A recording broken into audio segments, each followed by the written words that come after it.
100,000. Correct. With our plan, you're now going to pay 150,000. Yes. That is a difference of how much?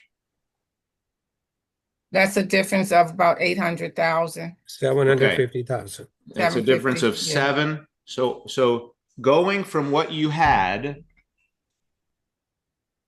to what you now have is saving you for the same coverage in the same amount of time, same protection, same value, same death benefit, same amount going to your beautiful family, you're the family that you love so much, $1 million, same $1 million, Mm-hmm. protected over the same 25 years. But now instead of paying $900,000, you're paying how much?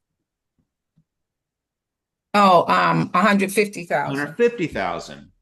Now, how do you feel about that? If Miguel had not referred me to you, how did you get there, Prince? It doesn't matter. You would not know about this, and you'd be stuck paying the 900,000, or Correct. couldn't afford it, and you'd have to drop it. Now you can afford it, so you won't drop it. And by the way, that last 5 years, over a 25-year period, do you think you're most likely to die in the first 5 years or the last 5 years? I don't know if I'm getting your question. The last Good five point. Very years. good point. Okay, well, I'll ask the question again. You're 52. In Right. 25 years, you'll be Oh, 77. 77. 77. Okay, so are you more likely to die from 52 to 57 or from 72 to 77? 72 to 72 to 77. 77. That's right. Okay. Well, if your premiums are 100 grand a year when you're 77, guess what you're not going to have for your family? Coverage. Coverage. The protection. Okay. So you're not going to have the protection at the time in your life when what? When you need it the most. Correct. How important is that to be able to afford the plan? It's very important. Okay. Can I ask you a question? Sure. Okay. How many people do you know, if they had what you have or something similar and they could have that kind of savings, how many of them would want that type of a savings? Oh, everybody. My whole congregation. Everybody. Christian, what we do is so profound, Hold on man. a It's so second. I'm profound. doing a role play. It's called a planned Yes, pause. sir. Chill out. Everybody. I'm letting that sit, Prince. I'm letting that Sounds thought good. marinate in the pastor's mind. So everybody would want to do what you just did. Is that what you just said? Yes.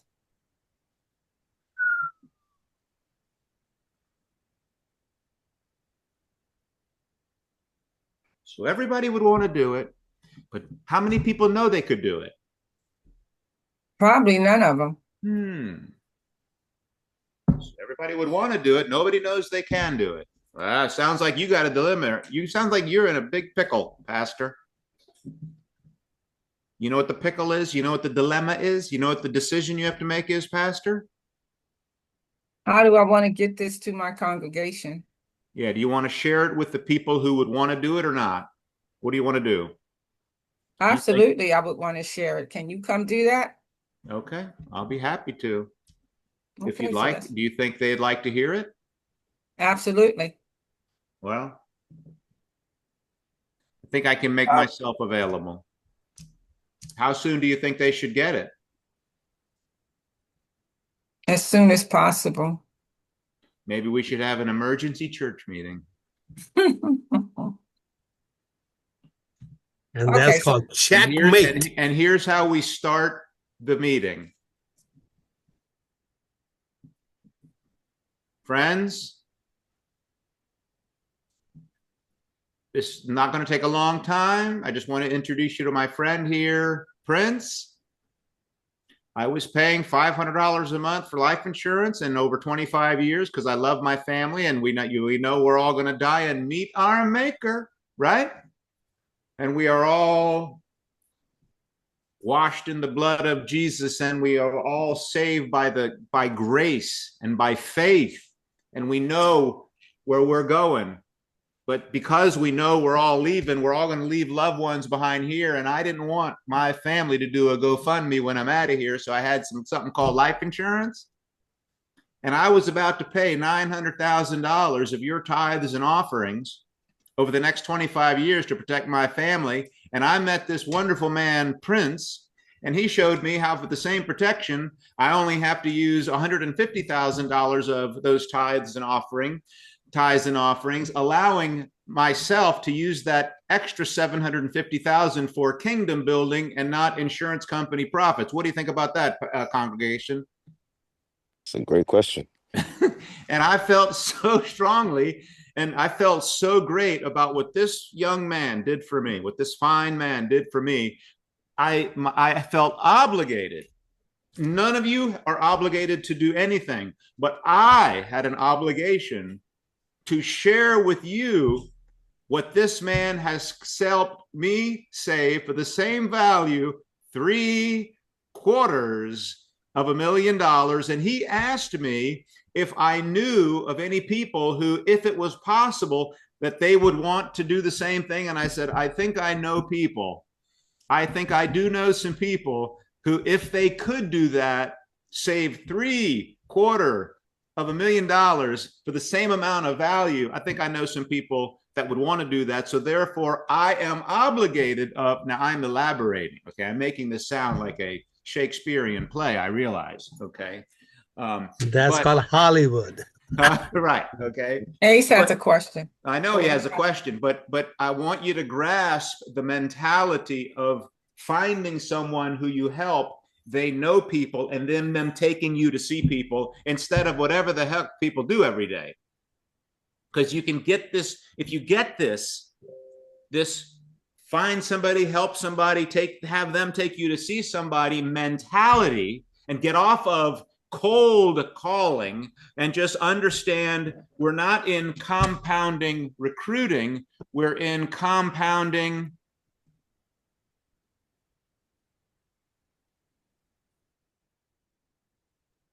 helping families. Compounding recruiting.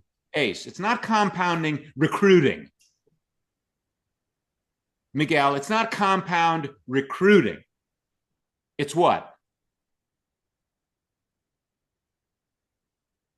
Compounding our money. What, Ida? Compounding our money, our income, our benefit. No, it ain't compounding money. Our business is not, it is, but it isn't. It's not compounding recruiting. It's not compounding interest. Our business, what we are really in, Tony Reyna, you need to listen, is what? Helping people. Compounding. Sharing with others. Saving people. Helping people. Appointments. Compounding. Not compounding Value. not Relationships. not compound recruiting, but Relationships. compounding relationships. We are in the compounding of relationships business. Why business? Why do you think I get on here every morning?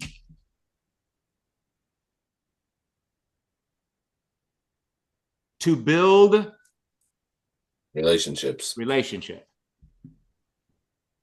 Because without relationships in your business, you have nothing. This is not do a meeting, never see people again. This is having a lifetime of relationship with people. That's how you build a business. And relationships take Time. Time. And if you're not willing to put time into people, you will not build a business here.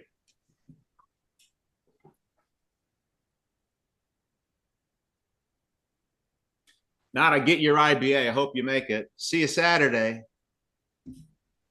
No. Not get your IBA. We'll have a meeting Tuesday. See you Tuesday. No, that ain't how you do it. Relationship building. We're relationship building, baby. Everybody you meet, it better turn into a relationship or they are gone.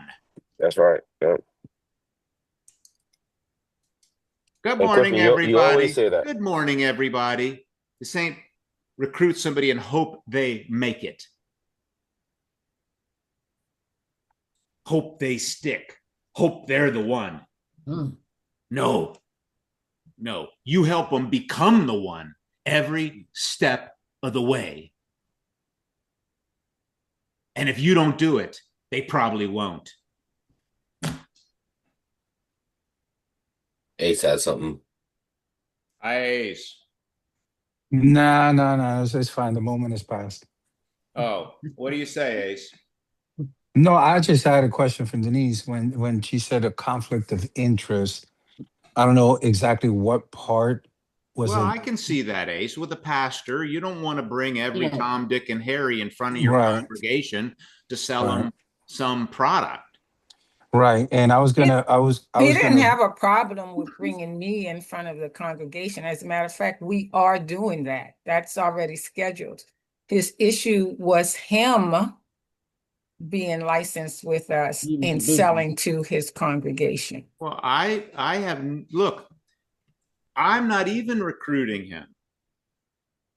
I was I know, but trying I'm not. to, I'm so not that's recruiting what the the pastor question in the I'm business. I'm asking. not recruiting the pastor in the business. Okay, I'm trying to help people do what I just helped him do. That's it. If he wants to get involved, fine. I don't need him involved. right. That was my question because Yeah. he is agreeing to actually setting up his congregation. We already have that Perfect. scheduled. So that's Awesome. done. Awesome. Then you did. Can I add something Then you as did your a job. pastor? Yes, Rita. Yes. Ellis, when Ellis, when Ellis called me, well, some of you don't realize this. Ellis has known me since I was in the we were in the 4th grade together, so that's how Ellis and I got together. He just reached out to me on Facebook, and I hadn't heard from Ellis since we graduated from high school. So Ellis called me, and we agreed to get together, actually with one of my women's group at my church. So we all got together at the same time. So I heard the presentation along with my women's group. And I was just so impressed with the video, actually, that caught my attention. And so I agreed to meet with Ellis afterward. And it was at that time when I agreed to meet with Ellis individually that Ellis invited me to become a business partner. And that's when I said yes, because I viewed it as an extension of my ministry. Should That's be. how I That's viewed right. it as, yes, as an extension of my ministry, because I realized that, a lot of people, they want to be able to give to the church. When that orphan basket goes by, they want to be able to give, but they can't give because they're broke. Okay. And because we have all these financial products and services, especially the debt elimination program that'll help people to be able to get out of debt and allow them to be able to sow into the ministry. And that's what caught my attention. So that's why I joined the business, to be able to help people, get out of poverty. So that was important to me. So Beautiful. Actually, in our church, I propose that every couple that is come for counseling for marriage, it will come also for counseling of handling finances. So we are going to include that in the possibly included into the plan, so that they will know exactly where they are and what they want and understand their mindsets. So when they start, they do not have conflicts financially, because it's one of the biggest problems that beginners couples will have. So we are working on that. Pastors don't want to run anybody off, I would imagine. No. no, absolutely not. Okay. Bye.